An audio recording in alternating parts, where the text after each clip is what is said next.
Montréal est grand comme un désordre universel. La phrase est du poète québécois Gaston Miron et elle figure en exergue au magnifique carnet de Montréal de Catherine Pont-Humbert qui est notre invitée. Bonsoir. Bonsoir. Merci d'être avec nous dans 64 minutes sur TV5 Monde. Alors, on sait que Montréal a souvent été chanté. Cette fois, vous nous offrez, vous, Montréal, décrite par 24 artistes qui l'habitent. Comment vous est venue l'idée de ce carnet de route qui paraît aux éditions du Passage?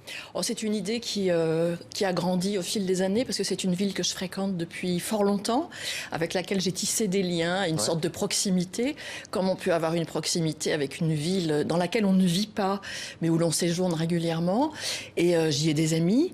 Et puis au fil des années, j'ai aussi rencontré des créateurs pour lesquels j'ai une grande admiration, dont j'aime beaucoup le travail.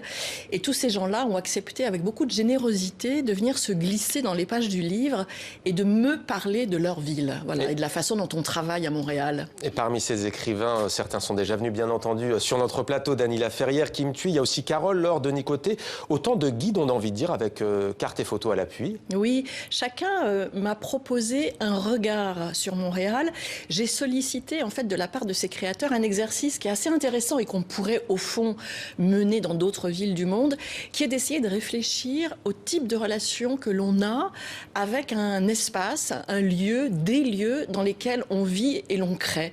Lorsque l'on est peintre, lorsque l'on est metteur en scène, cinéaste, chanteur, musicien, etc. Quel type de lien a-t-on avec la ville dans laquelle on travaille? Voilà, c'est un peu ce qui a été le guide de ce livre. Alors, ces écrivains ont un lien très fort, on le comprend, avec Montréal. De quoi se nourrit ce lien?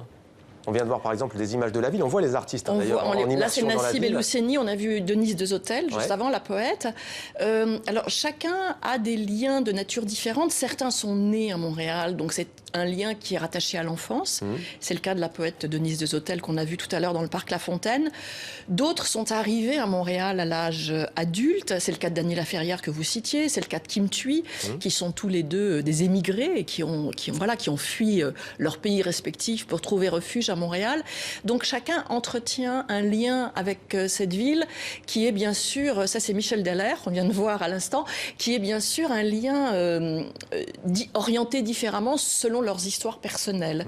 Mais je pense aussi que c'est une ville, d'abord c'est une ville américaine, Montréal. Ah oui, on a tendance à l'oublier. Voilà, c'est la première chose qu'il faut dire. Et quand on est européen, la première chose qui frappe, c'est l'espace. On a un rapport à l'espace à Montréal qui est profondément différent. Le ciel est plus vaste, la lumière est totalement différente, on respire différemment, l'air n'est pas le même. Et on le rappelle aussi, c'est une ville-État, hein, plus d'1 600 000 habitants, 4 millions pour le Grand Montréal, alors que le Québec compte environ 8 millions d'habitants, c'est donc la moitié des habitants. C'est une ville éminemment culturelle. Hein. C'est une ville éminemment culturelle où il y a une profusion de l'activité culturelle qui est tout à fait surprenante si on la rapporte effectivement aux chiffres que vous venez de citer.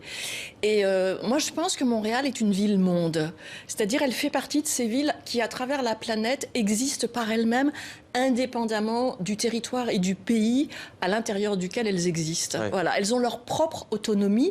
Et l'autonomie de Montréal, je pense, réside en grande part dans la profusion culturelle, justement. Et vous rappelez qu'elle offre donc cette multiplicité culturelle et linguistique sans cesse renouvelée, 60 langues tout de même, et donc une immigration notamment d'Haïti, mais pas seulement, en portugais, grec aussi au fil des siècles.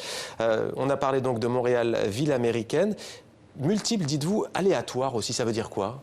C'est le champ de tous les possibles? C'est le champ de tous les possibles. C'est une ville qui réserve énormément de surprises. Elle ne se donne pas tout de suite.